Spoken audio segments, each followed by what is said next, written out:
Before I made a decision to change, my life was a mess, I would say, because I was trying to be fake. I was trying to be someone I wasn't, especially in school with friends, with the older people in my year and stuff. I wanted to be like them. I wanted to be that person that everyone else will look up to say, okay, he's got this, I want that. So that was me. I was addicted to girls. I was addicted to robbing people. I was addicted to lying, swearing. And it got to a stage where I became someone I wasn't. I was fake. It was seen in my actions, and I wanted to change, but I was too deep inside that I couldn't really change. I was labeled, I should say, even my teachers in school.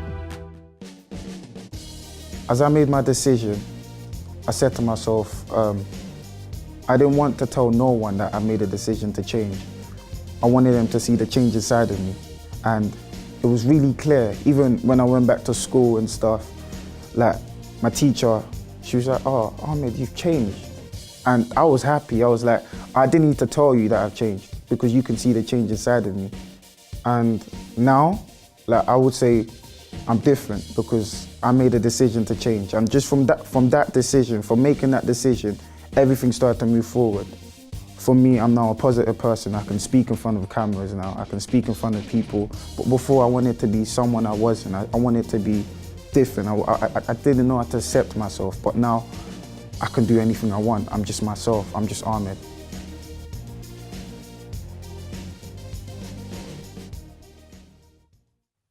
Hello and welcome to tonight's Finding Answer. And tonight, in this program, I would like to speak to you who at this moment lacks peace. Maybe you're watching me right now, and actually you might be watching this program for a while, because at this time of night, it's 11 p.m., people are getting ready to sleep, but maybe not you. Because right now your conscience is hurt. Your mind is bombarding you for something that you do on a regular basis, something that you hate doing, but you can't get rid of it, something you know is wrong, and maybe even you're hurting someone by it and also hurting yourself, but you simply don't have the strength to stop. Something that you do that stains your conscience. And we know that when we don't have a clear conscience, we can't have peace. And when we can't have peace, peace with ourselves, inner peace, no matter what we do, no matter how much money a person can make, how successful they can become in a certain area, simply there can't be happiness. Happiness starts with inner peace, and I am certain that you will agree with me. However, is there a way to regain a clear conscience? Is it possible that even having done something that you really regret, maybe you don't do it all the time, but you have done it once or twice, and until today, the accusation is still there, the guilt, you feel guilty. You know, you would love to wash off this guilt, but it's like a stain that the harder you scrub, the more evident it becomes. We want to help you. I want to say to you straight out, there's a way. There's a way for you to regain a clear conscience. And all you need to do is to stay with us. We are going to watch this short video that talks about tonight's topic. And then when we come back, actually, we have today a very special guest, which in a few minutes will say to you what she did to regain today a clear conscience. We'll be right back. Most people will engage in a dishonest act in their life, but some people routinely engage in such acts without feeling guilty at all. Criminals, for example, may distance themselves from their crimes by using justification. This is known as moral disengagement, which makes dishonest acts personally acceptable by persuading yourself that such questionable behaviour is actually okay or morally acceptable. Despite your morals or ethics, we all have a conscience and deep down know what is right and what is wrong. And if you have acted in a way that you know is wrong, this will be causing you psychological discomfort. You may be feeling guilt, shame, and have developed a low self-esteem.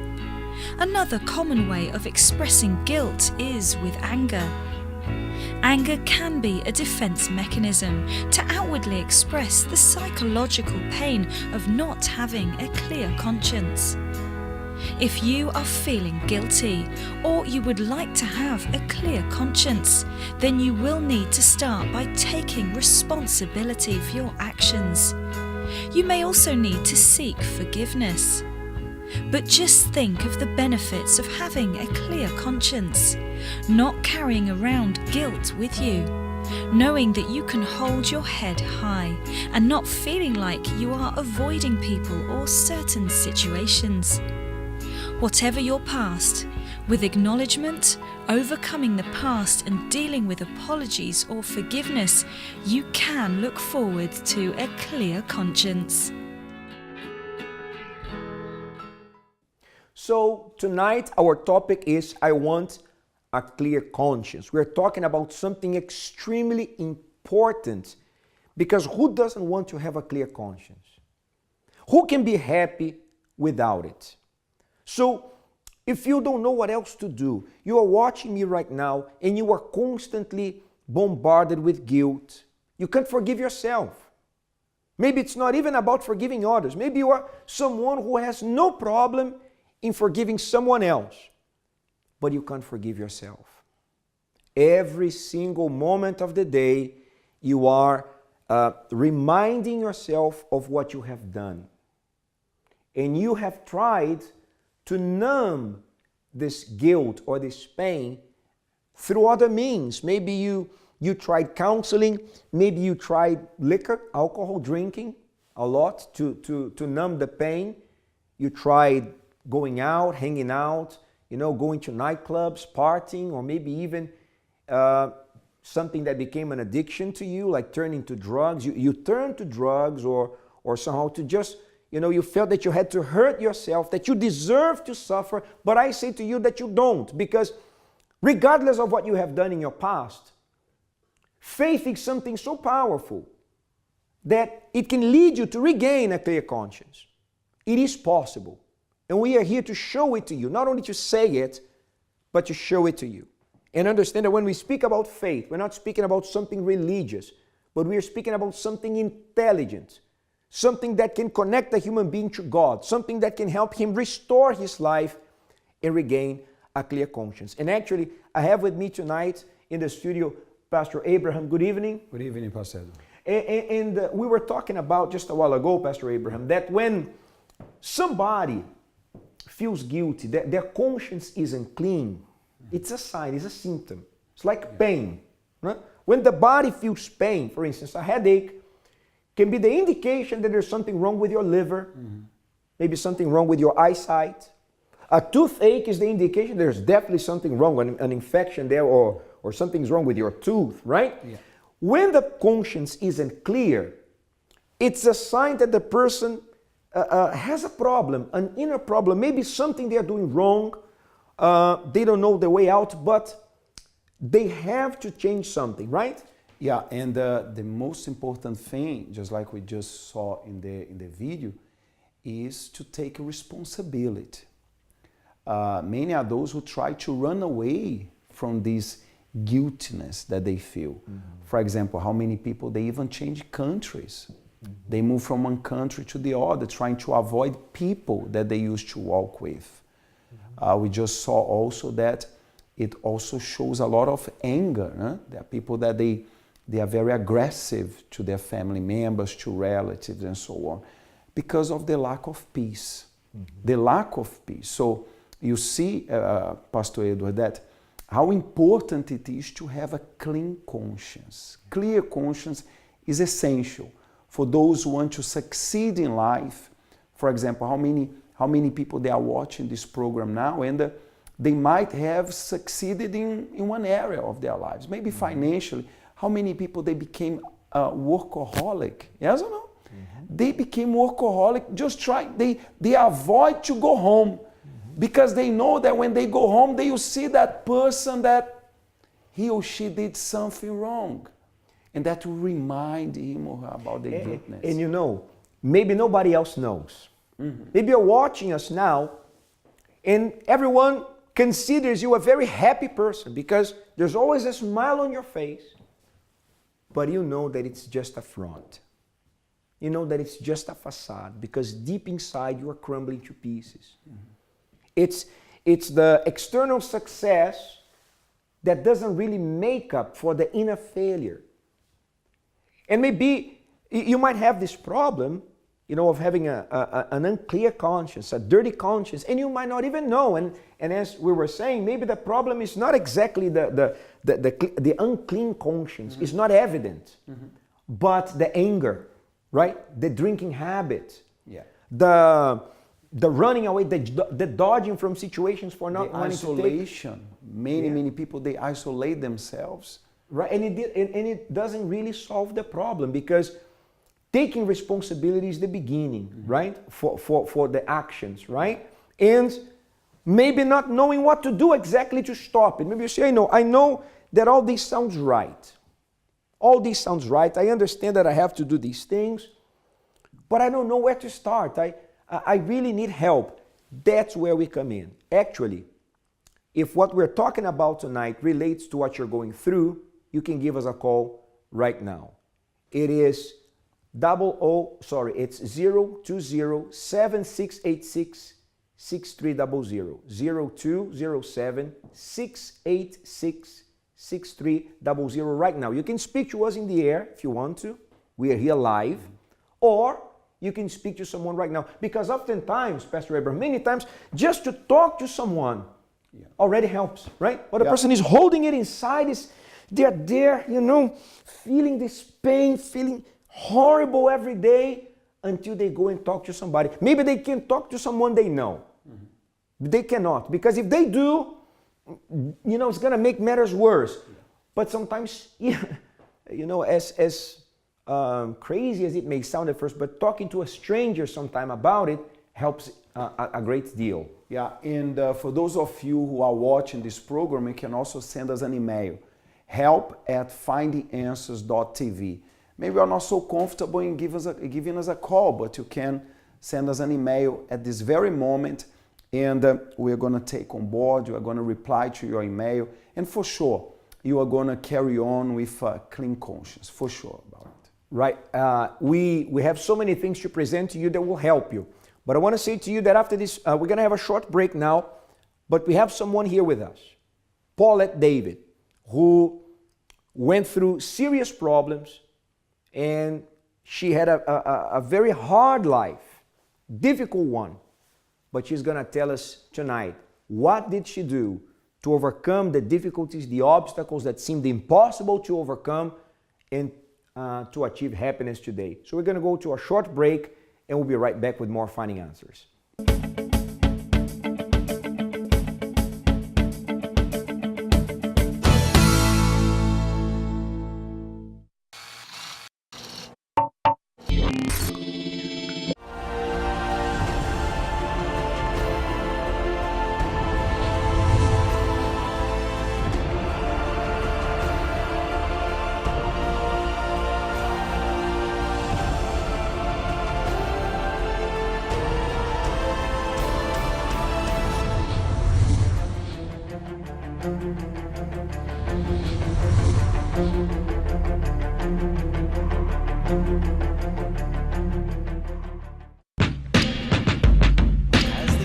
Steering killer drones.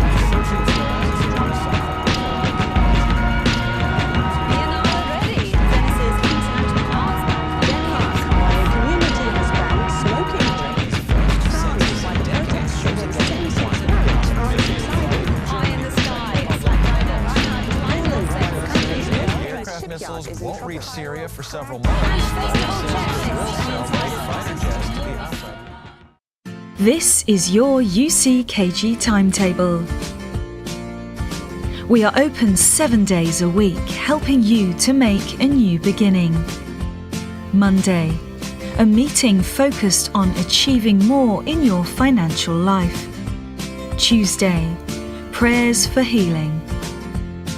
Wednesday, a meeting teaching you to develop in your spiritual life.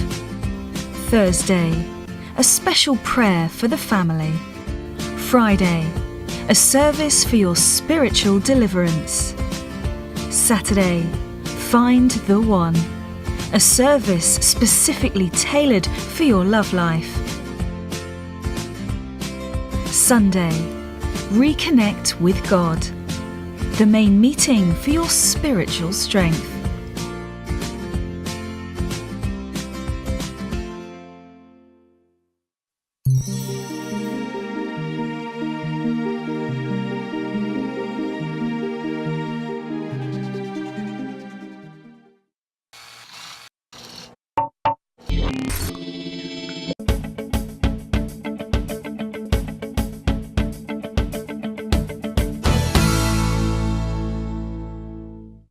Definitely depression is probably number one. They're arguing and they're talking negatively about each other. What is more valuable than another? And I think you can have as many friends and families as you want. It just depends. Is a common regret, like, oh, like I should have like asked that person out, or like.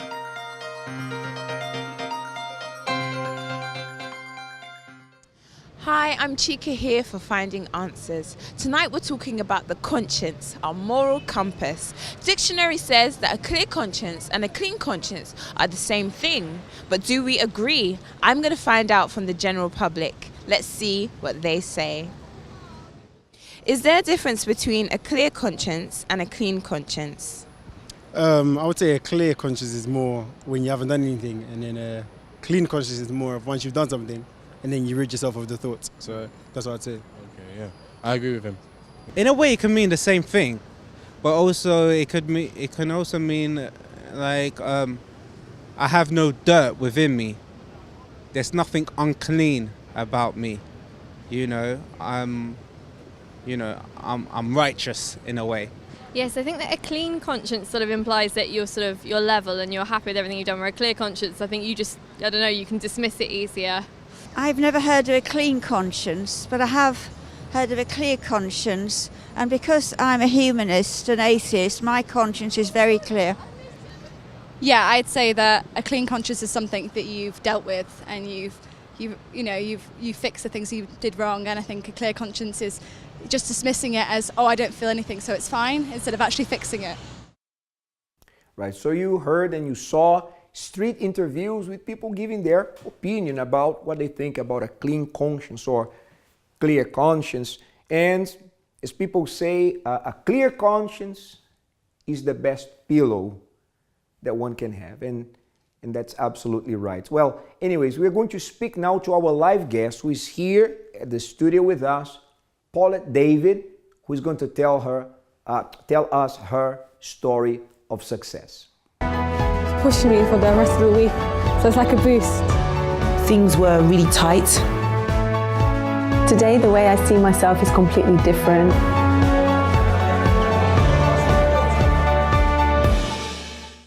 Okay, so Paulette, good evening. Good evening, Pastor. And welcome to Finding Answers, okay? Tell us, so where did the pain, the problems begin for you?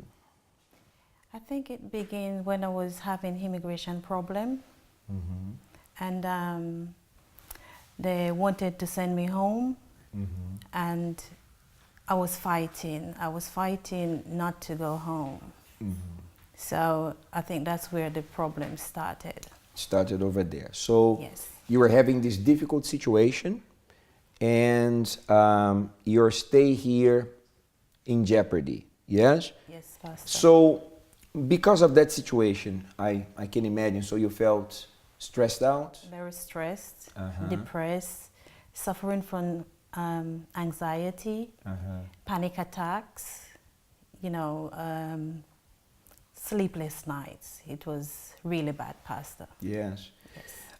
So let's talk about it, dissect a little bit. So you said depression. Yes, Pastor. How bad was your life affected by this depression? Describe to us how depression affected you.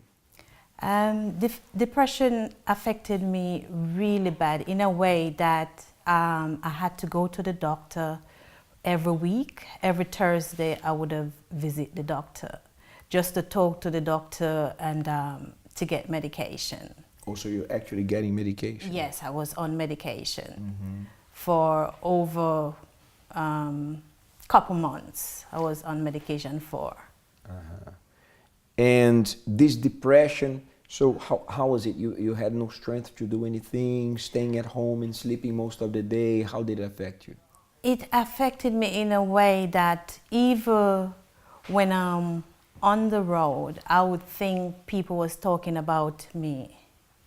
And at one point I was thinking, what's gonna happen if I die? It was that bad. Right. So you were even thinking about dying, Yes. even though you're a young lady, we can see here, you're not, right? Yes, I mean, age-wise, right? Not somebody what would be worrying about this right now. And you didn't have any incurable disease or anything like that that would justify thinking about death, right? No disease. So depression, anxiety, panic attacks. Yes, Pastor. Describe to us what you would feel. I was, when I was having the panic attack, for instance, my friend would come to take me out, and I just panicked. I just panicked. I would nervous, can't find anything, don't know where nothing is, and I would shake, just be shaking, really shaky. Right. Did you had a sensation that you were about to die or something like this too? I didn't have a sensation that I'm about to die, but I was thinking, if I die, then what's gonna happen after? Right. So fear too? Yes, fear of death? Fear, yeah, afraid. And you also told us that you had sleepless nights. Yes. Right, yes. so you couldn't... I couldn't sleep properly.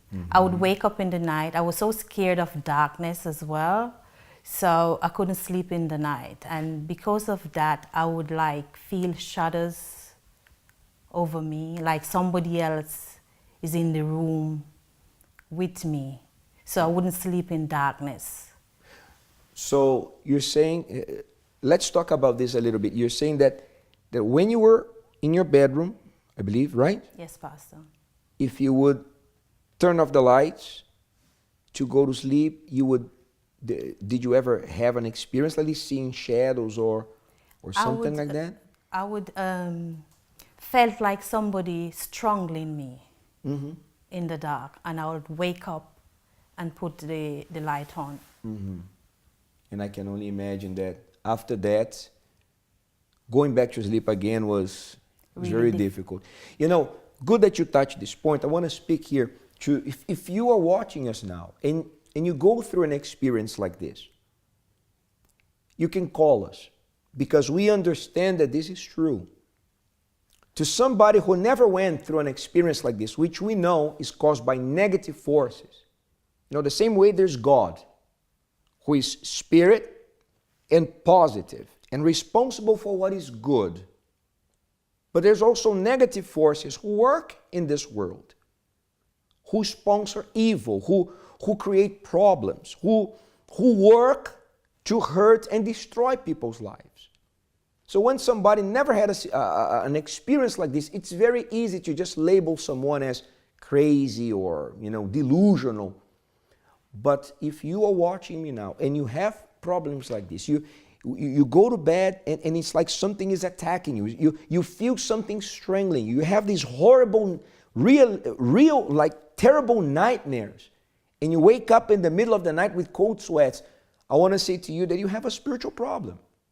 This is the symptom that you are under spiritual attack and you need help. You can call us right now and our advisors can tell you what to do in order to get help. The number appears there, 0207 686 6300. So you had these problems, right? And it all started when you had this immigration situation. Yes, Pastor. Before that, no, I didn't have sleepless night. I was having spiritual attack. Right. When did the spiritual attacks begin? The spiritual attack began in my 20s, my early 20s. I would felt somebody holding me down, you know, like somebody's in the room with me. I would smell things, funny things, and it's nothing is in the room that, you know, smell that way. But the same smell would come to my room all the time. So everything began with these spiritual attacks? Yes, sir. The depression came after that? Yes, Pastor. The panic attacks came after that? Yes, Pastor. The immigration problem came after that? Yes, Pastor. So it's like one thing led to another? Yes, right? Pastor. And I wonder how many people, Paulette, are watching us right now with a situation like that. That it started with a spiritual problem and it just progresses into things that are worse, worse, worse. But we will come to the point where you're going to tell us how you overcame everything. But before, I have here some notes here about your story. And it says here that you turned to nightclubs and partying and this kind of life? Yes, Pastor. Right? Yes, Tell us Pastor. about it.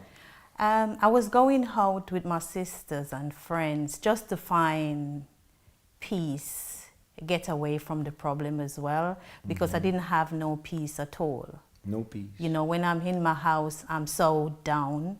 But when I go to parties and clubs, I would feel much better. But it didn't last for long. After the party, you know, and the drink, the alcohol is gone, then the next day it will come right back again. How often would you go partying? I would say not very often, but maybe once a month or twice a month with my sister. And you were doing it to try to get some relief for the pain, for the depression, for the panic attacks. You were just trying to numb. What was the reason why would you do this? Drinking and everything. To get peace, you know, get away from, you know, the spiritual attack. Try to get away from the fear and all of that. And relationship-wise, sorry to cut you off, Paulette, but I'm curious. Relationship-wise, how was it? Relationship-wise was very bad. I was attracted to men that was already into relationship with someone. You were attracted, somehow felt attracted to men that was in relationship with someone. Wow. And they would tell you, or would you find out later? I find out later.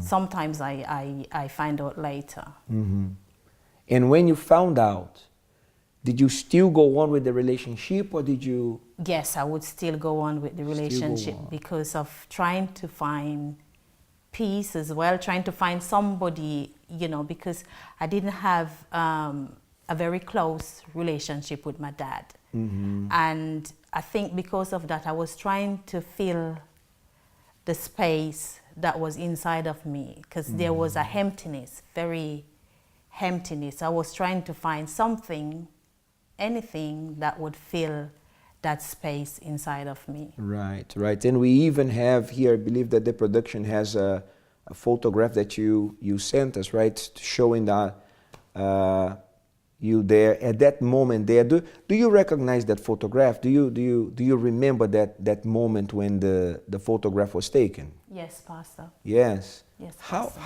How were you feeling that night? I was going to a party actually that night. That photo that you saw there. I was going to the club. Yes. And I was feeling good in myself because the dress, you know, to sort of attract guys. That was your intention. Yes, that was my intention back in the days. But you would attract these guys, right? You would drink in the party. The night is over. Following morning, the effect of the alcohol is over. How would you feel? Really bad. I would feel really bad because after the night of the party, then the alcohol that is in my system make me feel really sick. So. Used to cry? Yes, I used to cry a lot. And the depression got even worse, I can assume. Yes, Pastor. Paulette, knowing that you were having relationship with men that were already in another relationship with with another woman, conscience-wise, how did you feel? I felt bad at the time, but I still go ahead and do it. Did you get the idea? Did you understand back in the days that was wrong, that what you were doing is wrong in getting involved with this man, in drinking, and that it would not really lead you anywhere? I did understand, Pastor, but as I said, I was trying to find something to fill that gap inside of me, to fill that emptiness. I was so empty. Were you able to fill that gap doing those things? No, Pastor. That is it. This is what I wanted to because you're watching us now, and maybe you might not be doing the very exact same thing that she did. Maybe you are. But you are trying to fill the gap somehow. You're trying to fill this emptiness. Something happened. Maybe even during your childhood. I don't know. Maybe you didn't have the affection and the care of your family that you really felt that you needed. And you grew up with this gap. You grew up with this hole inside. And you've been trying to fill it in many different ways, with places, with people, with habits. But you know that what you're doing, even though, as she said, there were moments there dancing and forgetting about everything, but what comes after that night, what comes after that moment, makes you more miserable than before. Maybe you're coming back from a pub right now. Maybe you're coming back from a nightclub right now and you're just flipping through the channels. And every night you are until late out of your house. You know why? You don't want to return home, because when you return home, you have to deal with the fact that you're empty. You have to deal with the fact that you're unhappy. Maybe you're unhappy as a person, you are unhappy with the person you are with, but you don't have to settle for this life, because you didn't settle for that life. Your life changed. Yes, Pastor. And in the next segment, you're going to see what she did in order for her life to change. We're going to go to a short break and be right back.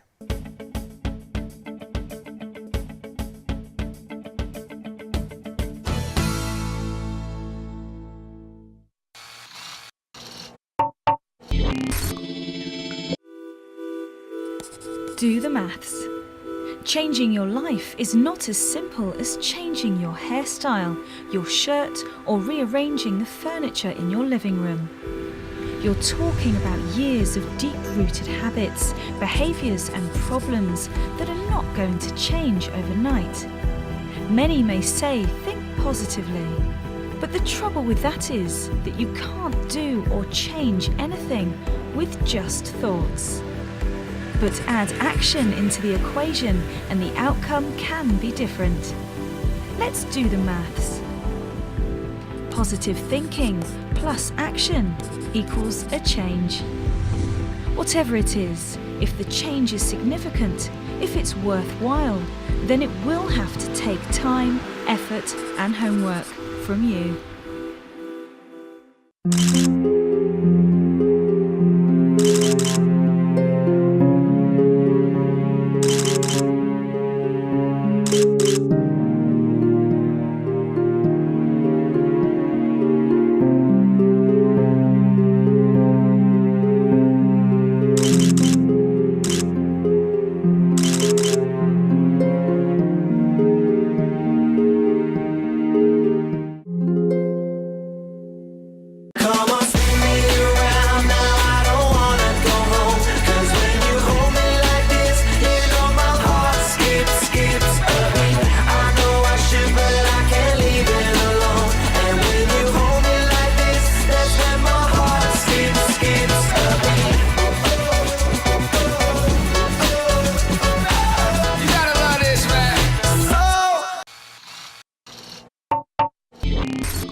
Welcome back to Finding Answers. I'm here speaking to Paulette David, who was suffering with depression. Yes, Pastor. Panic attacks. Yes, Pastor. Insomnia. Yes, Pastor. Spiritual attacks. Yes, Pastor. Drinking. Yes, Pastor. Going around with married men. Yes, Pastor. Doing all that.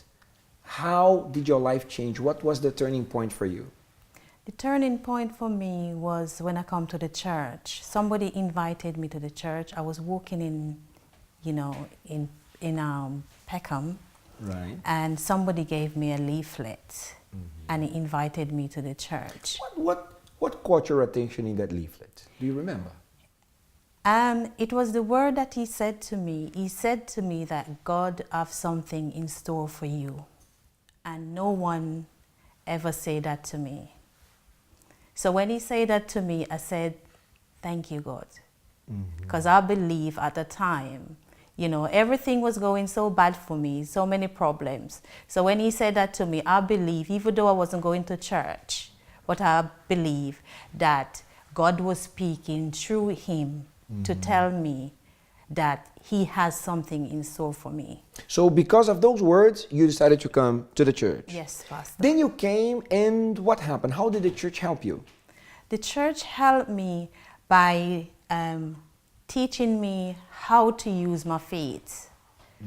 I learned that the problem that I'm going through, I don't have to go through that problem.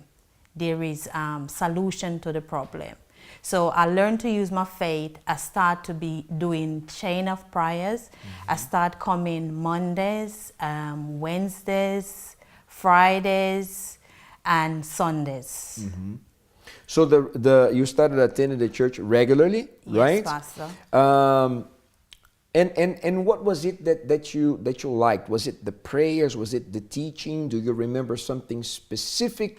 Or a certain moment when you decided, I'm going to change, there's hope for me? Do you remember what? Yes, Pastor. One of the things that really caught my attention was the welcome at the door by the assistants. That really caught my attention because I've never been invited to any church. And they welcome me in that way. So that was one of the things. The attention that you received, right? Yes, Pastor. Okay. The other thing was listening to the youths giving their testimonies.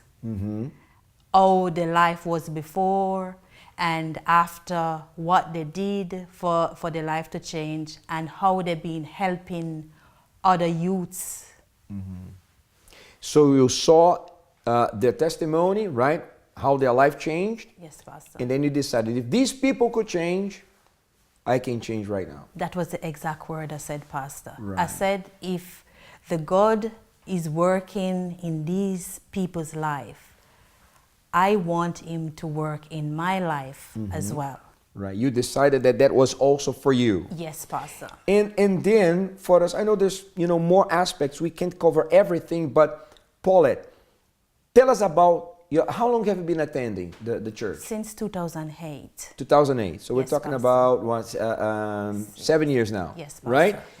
Who is Paulette Davis today compared to before?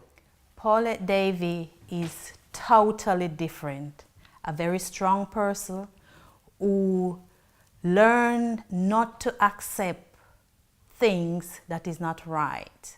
Someone who will fight to the last end, knowing that I can trust in God. There is a God and I can trust in him. I can use my faith. I know where to go to use my faith. So in the church, you learn how to tap into your faith. Yes, to Pastor. use your faith. Going straight to the point here. Do you still struggle with depression? No, Pastor, not at all. You still have those panic attacks? Not at all, Pastor. Still afraid of sleeping in the dark? Not at all. I sleep in the dark by myself now. Seeing any shadow? No, Pastor. Something strangling you? No, Pastor. Over. Over, Pastor. Still in need of going to parties and that kind of thing? No, Pastor. Drinking? Not at all. Still going around with men and that kind of thing? Not at all, Pastor. Not at None all. of that? Not at all. Are you happier now than before? Pastor, definitely. One word, Definitely, definitely happier. So today, your conscience has been restored. Yes, Pastor. No more guilt. No, Pastor.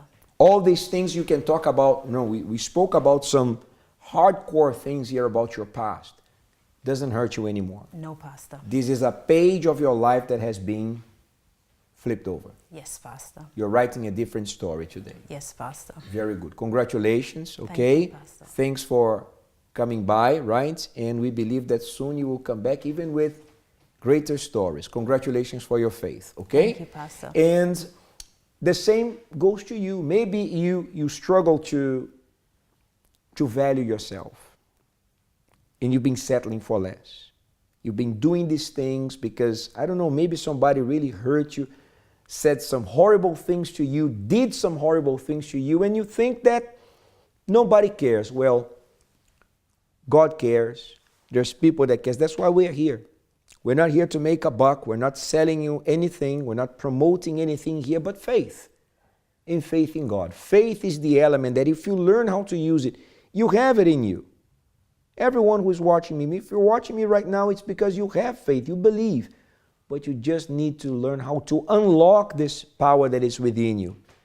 And this is possible. If you learn how to use it, this is going to have a strong, positive impact in your entire life, regardless of how damaged your conscience may be, you can still restore it. So we're going to go to a short break, and we're going to come back. I'm going to speak to Pastor Abraham and still talking about the subject on how can you restore a clear conscience.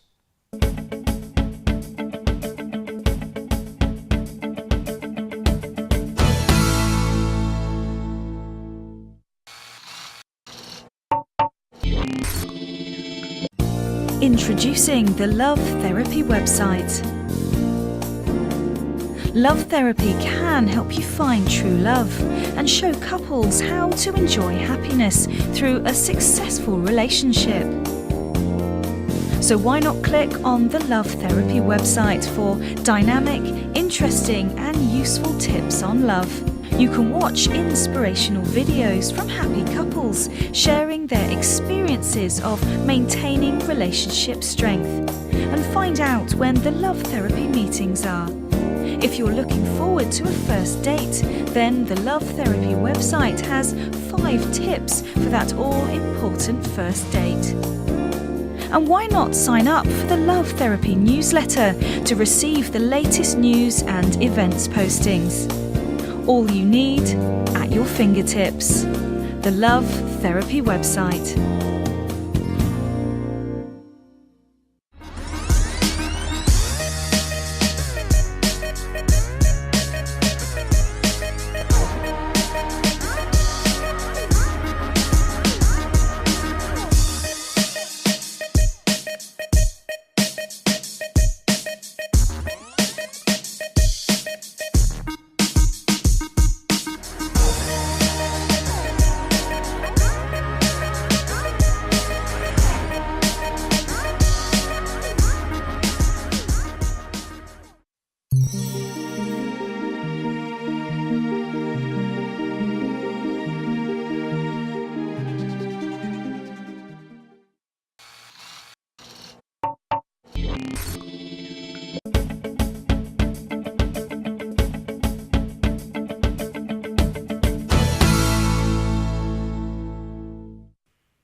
Hi, we are back with Find the Answers, and I'm going to read an email, and after that, Pastor Edward and myself, we're going to teach you how you can gain a clean conscience. So it says like this: how to clear your conscience after cheating.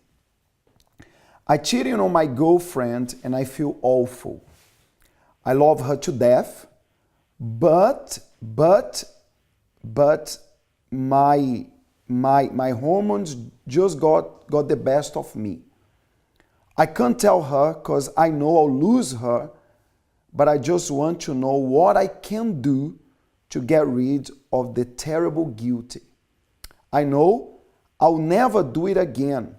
I just want to get rid of the guilt because it is eating me alive. Richard.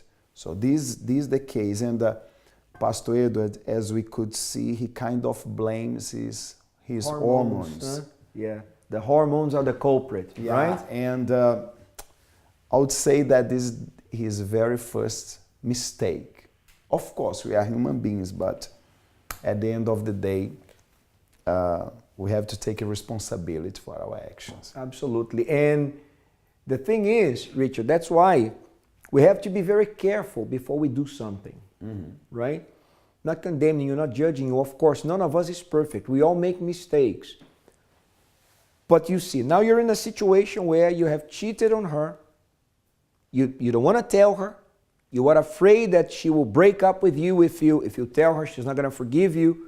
But at the same time, you're feeling horrible inside, to the point, you said that yourself, that it's eating you up from inside. So I have to tell you the truth. The only way for you to have peace is to tell the truth. You made a mistake. You didn't think about it before you cheated on her. You just went with your emotions. You didn't use your head. You just went with your feelings. Now, the mistake has been made. And if you want to really regain peace, Pastor Abraham, the only way I see that he can regain peace is by him coming clean and telling her. Now, if she's going to forgive you or not, that's out of your hands. Don't know. Maybe she will, maybe she won't. But even if you are together with her, you are together with her right now. You didn't tell her, but look at the way that you feel. You're not at peace. And I think that nothing is more valuable than the peace. Right? Nothing is more important than to have peace inside. What do you say? I can imagine, Pastor Edward, that whenever he comes closer to her, whenever they go out together, let's say they are watching a movie, or they are even, for example, they are dating. So I suppose that whenever comes a subject of marriage, for example, of building up a family, he can even speak to her, but at the back of his mind, he knows that there is something holding, something that is not right. And I can kind of imagine how is his reaction towards her. It might be the case that you, Richard, you avoid touching some issue, some subject. It avoids you to be more caring towards her. So just like Pastor Edward was saying, you gotta face this. By faith, use your faith, be courageous, and as you said here, I don't know if she will forgive you or not. You might lose her. Well, it's a risk that you are going to have to go through that. But at the end of the day, the peace that you are going to regain is much more valuable than anything else. So yeah, to summarize, we're coming to the last minutes of tonight's program. We'll do the prayer for you in the end. Especially, I would like to invite you who, right now, you're not at peace. You don't know what to do. You don't have the strength. So we are going to join our strength with yours. But there's one scripture. Actually, it was an advice that Paul, the Apostle Paul, gave to his disciple Timothy, that he said that our faith is based on good conscience, clear conscience. You see, faith is your bridge to God. If you damage your faith, if you lose your faith, basically you are breaking the connection with God. And disconnected from God, you will never be happy. But this bridge, like every bridge, has pillars. It has a structure. You could say that the structure of faith in God is called clear conscience. That's why I repeat again, and this has to be very clear to you. Think before doing something. Don't do anything that will take away your sleep at night, that will keep you awake. Don't put yourself through that. For whatever reason. Because maybe for 3 minutes of a certain pleasure, or less than that, you can gain a lifetime of pain and suffering. So the good and clear conscience is the structure to your faith. If you have a clear conscience, you can have faith. And if you can have faith, you can connect to God. And if you can connect to God, then you're going to have a strong stable life. And if you want to know how to do it and you need our help, remember that you can still call us. Even when the program is over, there's advisors that stay here for a little while. You can talk to us. 0207-686-6300. Okay? We are going to pray for you now. Grab a glass of water. It's a moment of prayer. Prepare now for the moment of prayer. If you would like us to make a prayer concerning your love life or relationship, send your name and prayer request to help@findinganswers.tv. Our Lord and our Father, it's in the name of your Son, our Lord Jesus Christ, that we enter your presence. And my Father, there is nothing worse for people than to go without a clean conscience. Because at the end of the day, we can't hide ourselves. At the end of the day, my Father, to go without a clean conscience is to head to disaster. And your word says that you are the one who make everything new. You can and you will forgive those who come to you. Your word is full of examples from people who came to you. Came being judged by people, be judging by their own conscience. But because they were sincere, because they were honest, they found forgiveness. So my God, I intercede on the behalf of this person who do the same. This person, just like Richard, who sent us an email, has been tormented by the memories, has been tormented by the betrayal, the unfaithfulness. He can't find peace with himself. But in this moment, my Father, visit him right now, as well as this person who watched this program with us and prayed together with us.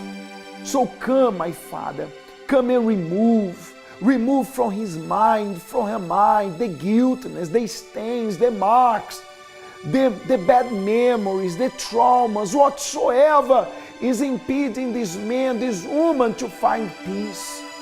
And come right now, my Father, with tranquility. Come right now with peace. Come right now, my Father, with your power to make this person to start all over again. And also come to encourage this person to come clean. To come clean, my Father, yes. To look for help, to talk to someone. So that in this way, my Father, this person, you'll be happy. I also pray for those who are ill in this moment, those who are going through pain, physically speaking. And we determine that by drinking this water, this person will be healed. Those who are weak, they will be made strong, my Father. They will be made strong. Those who have fallen, they will be lifted up. This is what we determine. In the name of the Father, the Son, and the Holy Spirit. My dear friend, if you believe, drink from the water and be blessed there where you are. Be healed in Jesus' name.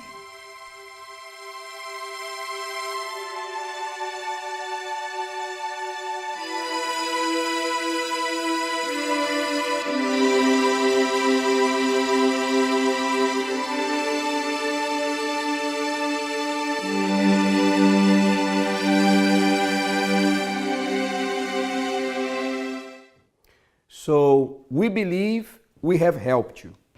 And remember, God is a forgiving God. He can handle difficult stuff.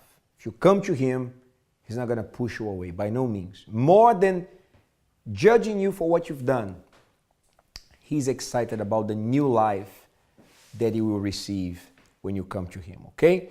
That's it for tonight. Thank you for giving us the privilege of, your presence here with us. And tomorrow, we'll be back at the same time with a very special edition of Finding Answers. Good night. When I was a little girl, I always wanted to do something very creative with the hair. It was my dream of my life to design special occasion hairstyle, do some makeup, something very creative. So a few years ago, I went to college to study hairdressing and makeup artistry.